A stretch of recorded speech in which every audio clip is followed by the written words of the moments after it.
আসসালামু আলাইকুম সুপ্রিয় দর্শক, চলে আসলাম আগামীকাল 9 মে 2026 রোজ শনিবারের খুবই গুরুত্বপূর্ণ মেঘবৃষ্টি, নিম্নচাপ এবং ঘূর্ণিঝড়ের আবহাওয়ার নতুন আপডেট নিয়ে। বিদায় নিয়েছে মেঘবৃষ্টি, বাড়তে শুরু করেছে তাপমাত্রা। এরই মধ্যেই বঙ্গোপসাগরে চোখ রাঙাচ্ছে শক্তিশালী ঘূর্ণিঝড়। আগামী এক সপ্তাহের মধ্যেই উত্তাল হতে পারে বঙ্গোপসাগর, দেখানো হতে পারে সতর্ক সংকেত। এমনই ভয়ঙ্কর তথ্য জানাচ্ছেন আবহাওয়াবিদেরা। চলতি সপ্তাহ বাংলার আবহাওয়া পরিষ্কার থাকলেও আগামী 14 মে বৃহস্পতিবারের মধ্যেই আবারও বাংলার আকাশে প্রবেশ করতে চলেছে শক্তিশালী বৃষ্টিবলয়। আবারও টানা 10 দিন ভারী বৃষ্টিপাতের কবলে পড়তে পারে বাংলা। এছাড়াও আজ রাতের মধ্যেই রংপুর, রাজশাহী, ময়মনসিংহ, সিলেট, ঢাকা, খুলনা, বরিশাল, ভারতের পশ্চিমবঙ্গ, উত্তরবঙ্গ, আসাম, মেঘালয় এবং ত্রিপুরা রাজ্যের বিভিন্ন জেলাতে বিচ্ছিন্নভাবে তীব্র কালবৈশাখী ঝড় এবং বজ্রবৃষ্টির সম্ভাবনা রয়েছে। আজ 8 মে শুক্রবার এবং আগামীকাল 9 মে শনিবার জানিয়ে দিব কেমন থাকার সম্ভাবনা রয়েছে দেশের 8 বিভাগের 64 জেলার আবহাওয়া পরিস্থিতি। কোন কোন জেলাগুলোতে হতে পারে কালবৈশাখী ঝড়, কোন কোন জেলাগুলোতে হতে পারে বিক্ষিপ্ত বজ্রসহ বৃষ্টিপাত জানিয়ে দিব এই ভিডিওটির মাধ্যমে। তাই প্রিয় দর্শক, আপনি দেশের কোন জেলা থেকে আবহাওয়ার খবরটি দেখছেন এবং আপনার জেলায় এই মুহূর্তে আবহাওয়ার কেমন অবস্থা রয়েছে কমেন্ট করে জানিয়ে দিন। প্রতিদিনের আবহাওয়ার নিত্য নতুন আপডেট খবর পেতে চ্যানেলটি সাবস্ক্রাইব করে বেল আইকন অন করে রাখুন। প্রিয় দর্শক, আমরা চলে আসলাম আবহাওয়ার পূর্বাভাস জিএফএস মডেল রাডারে। এখান থেকে দেখতে পাচ্ছি আগামী 14 অথবা 15 তারিখের মধ্যেই বঙ্গোপসাগরে তৈরি হতে পারে একটি ঘূর্ণবার্ত, যেখান থেকে নিম্নচাপ এবং পর্যায়ক্রমে নিম্নচাপ থেকে ঘূর্ণিঝড়ে রূপান্তরিত হতে পারে। এমনটাই কিন্তু আবহাওয়ার পূর্বাভাস মডেল রাডার থেকে দেখা যাচ্ছে। তবে এখনই কিন্তু বঙ্গোপসাগরে কোনো প্রকার ঘূর্ণবার্ত তৈরি হয়নি বা তৈরি হওয়ার কোনো পূর্বাভাস পাওয়া যায়নি। এছাড়াও কিন্তু ঘূর্ণিঝড়টি সরাসরি বাংলায় আঘাত আনার সম্ভাবনা পাওয়া যায়নি। তবে প্রিয় দর্শক, আমরা দেখতে পাচ্ছি আবহাওয়ার পূর্বাভাস ECMWB উপগ্রহ রাডার থেকে বঙ্গোপসাগরে 14 অথবা 15 তারিখের মধ্যে কোনো প্রকার ঘূর্ণিঝড় তৈরির সতর্কবার্তা নেই। তবে একটি নিম্নচাপ তৈরি হতে পারে। এটি কিন্তু ভারতের তামিলনাড়ু অতিক্রম করে এদিকে আমরা দেখতে পাবো আরব সাগরে গিয়ে ঘূর্ণিঝড়ে রূপান্তরিত হতে পারে। প্রিয় দর্শক, চলে আসলাম আবহাওয়ার পূর্বাভাস মেঘমালা স্যাটেলাইট চিত্রে। এখান থেকে দেখতে পাচ্ছি আজ রাতের মধ্যেই ভারতের পশ্চিমবঙ্গের অঞ্চলগুলোতে তৈরি হতে পারে একখণ্ড কালবৈশাখী মেঘমালা, যেটি আজ রাতের মধ্যেই বাংলার উপর দিয়ে অতিক্রম করতে পারে। যার প্রভাবে শ্যামনগর, শ্রীকান্তপুর, সাতক্ষীরা, খুলনা, এদিকে মোংলা, বাগেরহাট, কাউখালী, জিয়ানগর, মাথোবাড়িয়া, কলাপাড়া, এদিকে গোপীনাথপুর, অভয়নগর, যশোর, নড়াইল, এদিকে দেখতে পাচ্ছি করচাঁদপুর, দামোহদা, আলমডাঙ্গা, মেহেরপুর, এদিকে ভেড়ামারা, কুষ্টিয়া, মাগুরা, মাকসুদপুর, এদিকে দেখতে পাচ্ছি মাদারীপুর, গৌরনদী অঞ্চলগুলোতে হালকা থেকে মাঝারি ধরনের বৃষ্টি এবং বজ্রসহ বৃষ্টিপাত হতে পারে। এবং মধ্যরাতের মধ্যে বৃষ্টিবলয়টি কিন্তু বরিশাল বিভাগের উপর অবস্থান নিতে পারে, যার প্রভাবে বরিশাল, ভোলা, বুরহানুদ্দিন, লালমোহন, চরফেশন, হাতিয়া, মির্জাগঞ্জ, এদিকে মাঠুবাড়িয়া, কলাপাড়া, পাথরঘাটা, কাউখালী, এদিকে দেখতে পাবো গৌরনদী, মাদারীপুর, শিবচর, এদিকে হাজীগঞ্জ, এদিকে দেখতে পাচ্ছি লাকসাম, এই অঞ্চলগুলোতেও হালকা থেকে মাঝারি ধরনের বৃষ্টিপাতের সম্ভাবনা তৈরি করতে পারে।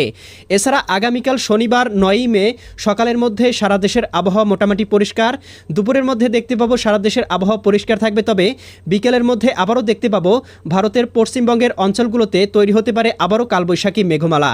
যেই মেঘমালা আস্তে আস্তে ঘনীভূত হয়ে আবারও বাংলার আকাশে প্রবেশ করতে পারে, যার প্রভাবে আগামীকাল রাতের মধ্যেও দেখতে পাবো রাজশাহী, সিরাজগঞ্জ, বগুড়া, পাবনা, নাটোর, নওগাঁ, চাঁপাইনবাবগঞ্জ, জয়পুরহাট, এদিকে ভারতের এদিকে দেখতে পাচ্ছি আজিমগঞ্জ, দমকল অঞ্চলগুলোতে ভারী থেকে অতি ভারী বর্ষণ এবং বিক্ষিপ্ত কালবৈশাখী ঝড় বয়ে যেতে পারে। এছাড়াও প্রিয় দর্শক, দেখতে পাবো 10 তারিখের আবহাওয়া মোটামুটি পরিষ্কার থাকবে। তবে ভারতের দিকে থেকে কিন্তু আরও একটি কালবৈশাখী মেঘমালা বাংলার দিকে ধেয়ে আসতে শুরু করবে, যার প্রভাবে দেখতে পাবো আবারও এদিকে বাংলার আকাশে মেঘমালা প্রবেশ করার কারণে এদিকে রাজশাহী, এদিকে খুলনা, বরিশাল, ঢাকা, ময়মনসিংহ বিভাগের আকাশে বৃষ্টিপাতের সম্ভাবনা তৈরি করতে পারে।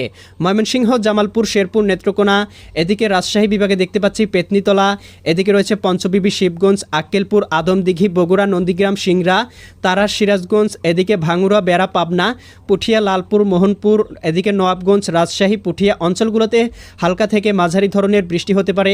ময়মনসিংহ, জামালপুর, শেরপুর, নেত্রকোনা, এদিকে রাজধানী ঢাকা, নারায়ণগঞ্জ, মুন্সিগঞ্জ, গাজীপুর, মানিকগঞ্জ, নরসিংদী, টাঙ্গাইল, ফরিদপুর, রাজবাড়ী, মাদারীপুর, শরীয়তপুর, গোপালগঞ্জ, কিশোরগঞ্জ জেলাগুলোতেও সর্বোচ্চ 8 থেকে 10 মিলিমিটার পর্যন্ত হালকা থেকে মাঝারি ধরনের বৃষ্টি এবং বজ্রসহ বৃষ্টি হতে পারে। এছাড়াও দেখতে পাবো আগামীকাল রাতের মধ্যেও এদিকে দেখতে পাবো খুলনা, যশোর, সাতক্ষীরা, বাগেরহাট, ঝিনাইদহ, মাগুরা, নড়াইল, কুষ্টিয়া, চুয়াডাঙ্গা, মেহেরপুর এই জেলাগুলোতে বৃষ্টি হতে পারে। একই সাথে বরিশাল বিভাগেও 10 তারিখের দিকে বৃষ্টিপাতের সম্ভাবনা রয়েছে। বরিশাল, পটুয়াখালী, ভোলা, বরগুনা, ঝালকাঠি, পিরোজপুর। এছাড়াও দেখতে পাবো এদিকে চট্টগ্রাম, কক্সবাজার, রাঙামাটি, বান্দরবান, খাগড়াছড়ি, নোয়াখালী, লক্ষ্মীপুর, ফেনী, কুমিল্লা, চাঁদপুর, ব্রাহ্মণবাড়িয়া, সিলেট, সুনামগঞ্জ, হবিগঞ্জ, মৌলভীবাজার, ভারতের ত্রিপুরা রাজ্য, ঢাকা বিভাগ অঞ্চলগুলোতে আগামী 10 তারিখ রাতের মধ্যেও বৃষ্টিপাত হতে পারে। এছাড়া 11 তারিখের আবহাওয়া মোটামুটি পরিষ্কার, 12 তারিখের আবহাওয়া মোটামুটি পরিষ্কার থাকার সম্ভাবনা লক্ষ্য করা যাচ্ছে। তবে প্রিয় দর্শক, আমরা দেখতে পাবো এদিকে বৃহস্পতিবার 14ই মে আবারও দেশের উত্তরবঙ্গে প্রবেশ করতে পারে আরও একটি নতুন বৃষ্টিবলয়, যার প্রভাবে দেখতে পাবো আবারও সিলেট, ময়মনসিংহ, রংপুর, রাজশাহী, ঢাকা বিভাগের কোথাও কোথাও ভারী থেকে অতি ভারী বর্ষণ হতে পারে এবং রংপুর, ময়মনসিংহ, সিলেট, চট্টগ্রাম বিভাগের কোথাও কোথাও আকস্মিক বন্যা পরিস্থিতির অবনতি হতে পারে, এমনটাই জানা যাচ্ছে আবহাওয়ার পূর্বাভাস মডেল রাডার থেকে। এবং এই বৃষ্টিবলয়টি কিন্তু আবারও 10 দিন বাংলার আকাশে স্থায়ী হতে পারে। প্রিয় দর্শক, চলে আসলাম আবহাওয়ার পূর্বাভাস তাপমাত্রা স্যাটেলাইট চিত্রে। এখান থেকে দেখতে পাচ্ছি দেশের তাপমাত্রা কিন্তু আগামী কয়েকদিন ক্রমশ বৃদ্ধি পেতে শুরু করবে।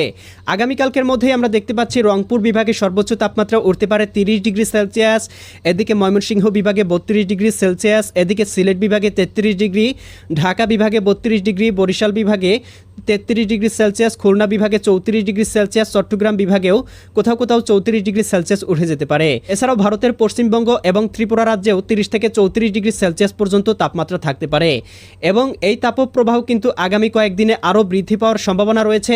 ভারতের কোথাও কোথাও কিন্তু তাপমাত্রা 40-42 ডিগ্রি ছাড়িয়ে যাওয়ার সম্ভাবনাও লক্ষ্য করা যাচ্ছে। প্রিয় দর্শক, চলে আসলাম আবহাওয়ার পূর্বাভাস মেঘমালা স্যাটেলাইট চিত্রে।